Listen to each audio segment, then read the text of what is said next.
Unit 5 and Unit 6 deals with institutional analytics and role of new industrial economics. We have clubbed together these units because this institutional analytics and its role in new industrial economics is very much interconnected. So this chapter avails some of the neoclassical economic methods in addition to transaction cost economics and new institutional economics. This chapter focuses on such foundations and also leads to useful methods and models and techniques of analysis. So what is institutional analytics? Devising green economic policies is founded on addressing issues of institutions, sustainable development with inclusiveness and efficient governance. These three are very important. Neoclassical or mainstream economics does not normally account for the role of institutions and transaction cost economics. Devising green economic policies is based on the usage of relevant elements of transaction cost economics and other methods. Transaction cost economics is an approach to the study of economic system and organizations. The comparative merits of alternative forms of economic organization with its focus on institutions and behavioral assumptions governing the statics and dynamics of economic agents and institutions. This is based on an integrated perspective of institutions. Adaptive and allocative efficiencies. Adaptation remains the key factor in economic environment and organizational settings for seeking features of resilience, efficiency and stability. Perfect functioning of markets, for example, possesses the feature of simultaneous adjustment or adaptation in response to market signals. Student must understand very clearly here how the change in the market signals needs to be adjusted or what adaptation are required to catch the market signals. Otherwise, we cannot have the adjustment into the system to achieve the desired goals and objectives. Similarly, efficiently functioning organizations are founded on adoption of adaptive efficiency norms. Managers need to focus here very clearly that if you are working in an organization, how your organization is adopting the efficiency parameters and the green economic norms. So, the allocative efficiency and adaptive efficiency are two distinct and not necessarily congruent features of an economic system.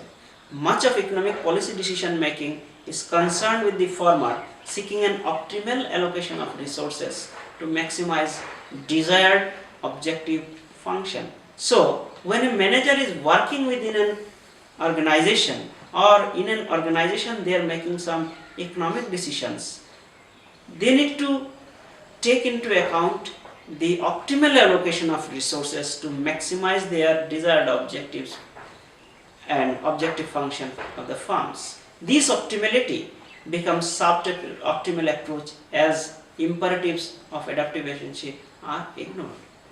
This applies in economic system and environmental system besides institutional changes. Allocative efficiency in the short term may not be necessarily consistent with those in the long term because of unforeseen changes in the dynamics of the underlying system. Clearly, institutional arrangements should be designed and oriented toward the flexibility to apply the implications of adaptive efficiency without losing sight of the allocative efficiency. In order to keep track of economic and environmental social efficiency factors, improved accounting mechanisms are needed. Here, the global managers must understand, while allocating resources for their organization, that has to be allocated in an optimal way, and they must adapt to the efficiency norms. Otherwise, their organizational objectives will not be fulfilled, and especially the green economic objectives will be defeated. In order to keep track of economic, environmental and social efficiency factors, improved accounting mechanisms are needed. For example, green GDP. Earlier, we had concepts of calculating GDP which do not take into account the depletion or the damage to environmental resources. But the green GDP takes into account for the depletion of or the damage of environmental resources This constitutes only one aspect of sustainability. We need an assessment of how far we are from targets of sustainability. So what is important for this purpose is ecological footprint, which have their own limitations for using common value.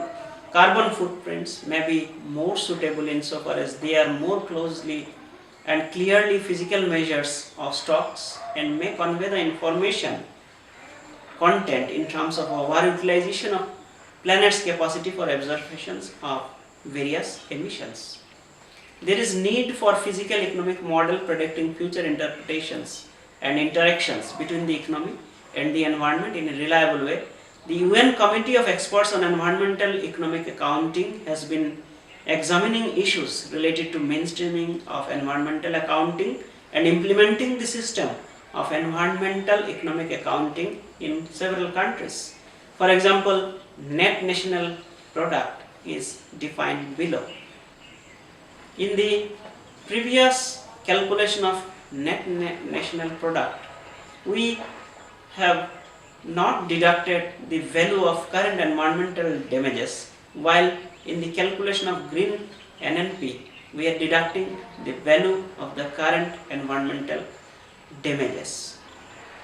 Environmental externalities abound with rising GHG emissions, but measures to reduce these can mitigate externalities, both environmental and economic. Yet, the synergies between issues like climate change and local air pollution policies have not been fully investigated. Another important concepts that managers need to understand to make their decisions in the organizations is cost-benefit analysis method. Assessing costs and benefits at the margin can help in comparing alternative projects of comparable features, social, economic and environmental. So we need to take into account social cost and social benefit, economic cost and economic benefit, environmental cost and environmental benefit. So the managers, while making a decision to go ahead with a project, they need to calculate very clearly costs and benefits in terms of social cost, social benefit, economic cost, economic benefit and environmental cost and environmental benefits. Cost benefit analysis has an important role in various aspects of decision making, and I would like to focus here very importantly that this cost benefit analysis has to be worked out numerically with facts and figures available by the managers. Ecosystem based assessment of costs and benefits would lead to the analysis from relatively temporary equilibrium based economic and environmental phenomena to a more realistic interdependent valuation. Only such methods can offer some guidance for policy purposes. So we must design a policy taking into account cost benefit method. While making a decision, these policies must be put into practice. Time related discounting of costs and benefits is crucial for cost benefit analysis, since small differences in the rate of discount can make significant impact on this valuation over long time horizons because of nature of compounding and compounded discounting.